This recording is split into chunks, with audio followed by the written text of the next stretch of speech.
Hello dear readers, it's Tidbit Tuesday yet again, and this time around I thought I would talk a little bit about the Seers War. It's been brought to my attention a lot of times, that I haven't talked about it too much. Of course not, because I'm working on the third book in the Tome series, and I have an excuse. I've been working on it and trying it. Never mind. For those that may not know, the Seers War is a two-part standalone novel that does take place in the same world as the Tome series, but is its own section of it. It's its own plots and schemes and ideas. It takes place in a place called the ForeverGreen, which is part of the CERN's continent, and is drawn heavily from Arthurian legend. A lot of the characters, for anyone familiar with Arthurian legend, they probably recognize either the influences or the names. Morgan, the main character of the book, is obviously based after Morgan Le Fay. King Uther of Benedicte Arswyd is heavily influenced by Uther Pendragon, King Arthur's father. Just little tidbits and nuances that have come together for me in its own story. The ForeverGreen is the realm of the Wraithware, who are kind of strongly drawn from the ancient Welsh. Again, drawn from Arthurian legend. There are 4 kingdoms: the Silver Kingdom, the White Kingdom, the Black Kingdom, and the Red. And there's also the Golden Kingdom of the Tilth Tig, or the Fair Folk, but they don't really consider themselves part of the Wraithware.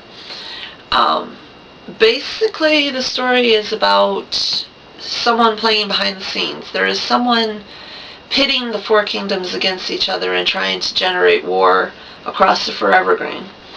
And each kingdom has its own royal seer, who is a powerful arcanist and seer and prophesier that is directly allied to the sovereign of the realm. And he or she, for all their power, is unable to direct that power at the people that they are pledged to protect and serve. Morgan comes from the Black Realm of the Wind, but she is destined to serve as the royal seer of the White Kingdom of Arswyd. Her story is the driving force, because she is a sorceress, but she is also a priestess of Yennesaphal, which is drawn from Avalon, and a follower of the pagan traditions of the Wraithware. In Arswyd, pagan is anathema. It's against the law. They conduct purges on a routine basis to eradicate it and anything connected with it. So she's kind of in a very precarious predicament.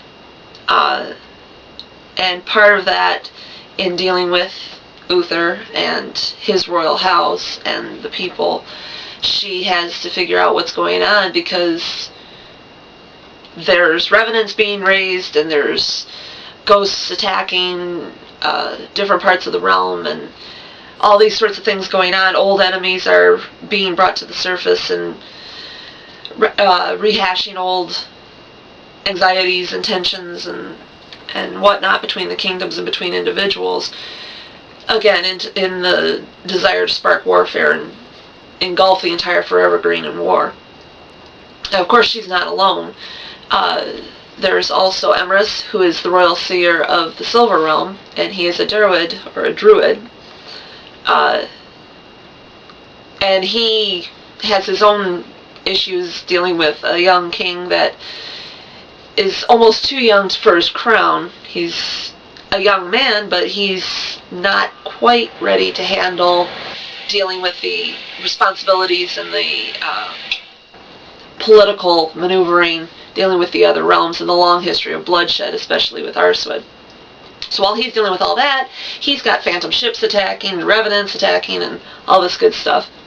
There's Terwin, who is the royal seer of the Red Realm. Excuse me. She